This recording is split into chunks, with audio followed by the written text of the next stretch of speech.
Well, Voluntary Norfolk is an organisation that helps around 800 groups in the county. It has 130 paid staff and 2,000 volunteers.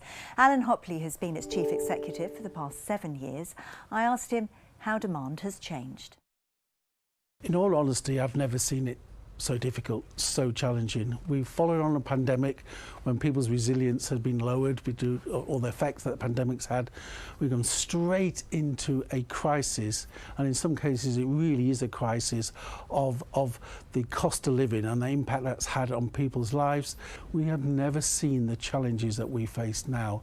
And what about the people that you are helping and you are supporting? Have they changed? They have. We still have those people who have been living under a poverty line for many years. We continue to support them. But we're seeing people who are in paid jobs. People would never classify themselves as poor or classify themselves as people in need. But they've become people in need. They've become because they just can't cope with the cost of their rent, cost of their fuel, cost of their food.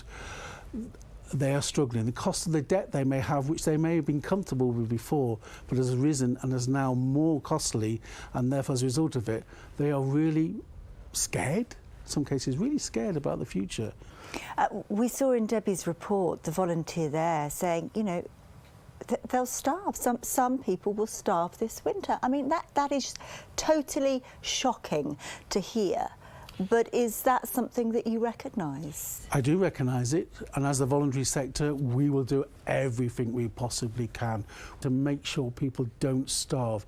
But do I understand people concerned about that? Of course, because that's the situation they see themselves in, or they see themselves getting towards in terms of winter. And you're worried about the winter? Absolutely. Winter is always a difficult time for many people. It's a difficult time for people who are isolated and who don't normally cry out for help. But there's also got added pressures on them. So we're doing everything we can to be as proactive to say to people, if you've got an issue, if you've got a concern, come forward. We will do our best as the voluntary sector to support you, to work with you. I mean, the challenge facing you and the organisations that you support, it's massive, isn't it? And it's ongoing. Do you see any hope, any chink of light? I mean, what keeps you getting up in the morning and going and continuing?